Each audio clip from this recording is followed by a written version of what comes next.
Boutique bijoux d'or Mossi Elengi. Boutique bijoux d'or Mossi. Voilà, couleur riche. Boutique bijoux d'or Mossi. Boss, voilà, couleur riche. Boutique bijoux d'or. Boutique bijoux d'or Mossi Elengi.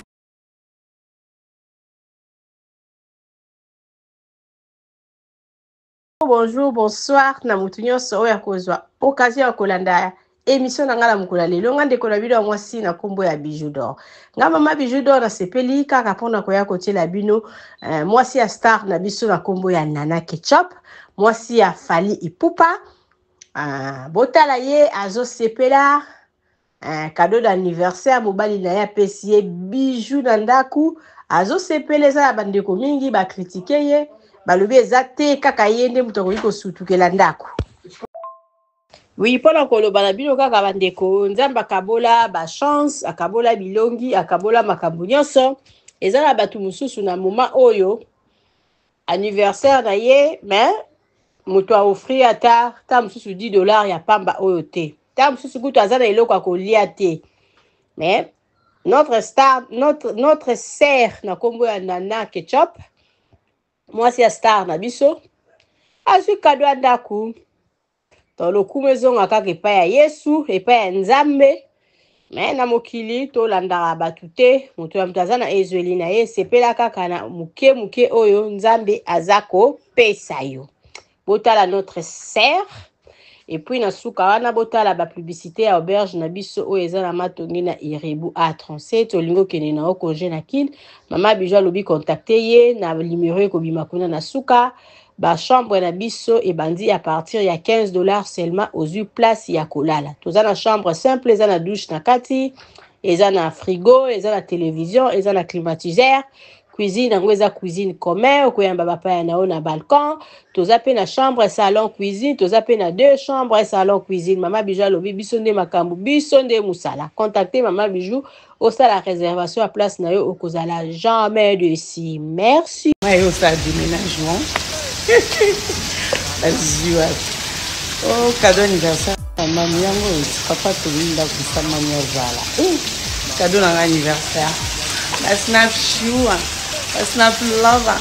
Je vous love. Warrior, votre mamie. Elle est la mienne ma case. Donc, même ça. On s'est déménagement. Donc, mayo sa déménagement. Vas-y. Oh, cadeau anniversaire. Maman yango papa tolinda kusa mama zala. Cadeau na anniversaire. La snap chou. La snap lover. Je vous love. Warrior, votre mamie. Elle est la mienne ma case. Donc, même ça. On s'est déménagement. Donc, mayo sa déménagement. Bonjour la famille, Mama Bijoux nae ko présenter bino appartement na biso o ezala canaré des chaussées to benga kango appartement numéro 1. Appartement na biso numéro 1 oyo ezali na chambre salon cuisine. Toza na chambre salon cuisine. Donc appartement na biso eza propre makasi. Donc o bozomona eza na salle à manger. Bakiti nango yango yo. Appartement la biso eza nango na prix moko ya makasi te. Mama Bijoux alobi benga ye osala réservation ya appartement oyo bozomona ndenge ezali propre. Tokota na katikati ya salon na oyo eza chambre nango. Chambre nango yango yo omoni ba regard wala tosali okoki koya na biloko ofungoli otandi biloko na yo awa. Donc lit nango eza nango lit ya 2 personnes. Ils ont vraiment mounene makasi te mais ils ont vraiment ça va passable pour 2 personnes.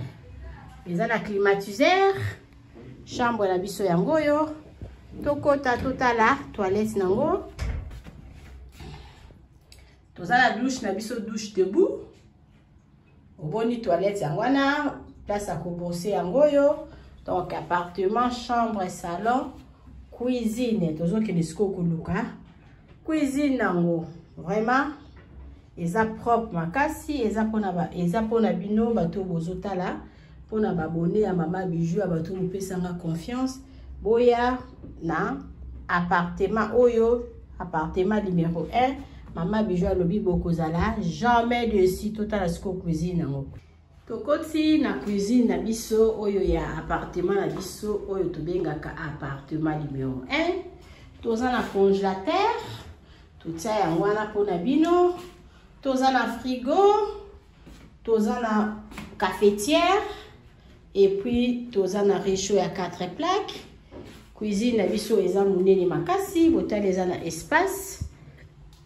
Cuisine na biso ya ngoyo, okoki pe kotia bakiti awa, ovandi ozolamba okozala jamais dessus.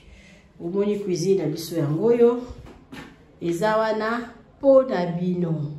Bonsoir, bonsoir la famille. Mama Bijou na ye kaka ko présenter bino salon na biso ya sika na appartement oyo tobengaka appartement numéro 1. Bandeko oyo bosi bokende kuna bovanda kuna. En tout cas, to saleli bino surprise, to changer les bino bakiti normal, ba divan to changer pe sala manger. Et pas la biso de musala, donc musala ezokende nango malamu, Mama Nadine umela. Ota la salon na biso ndenge to changer bakiti, to changer les bino pe sala manger. Ndako bozo mona ezali chambre salon cuisine. Et komaka pe 2 chambres salon cuisine. Benga ngai osala réservation ya appartement numéro 1 okozala jamais d'ici. Merci.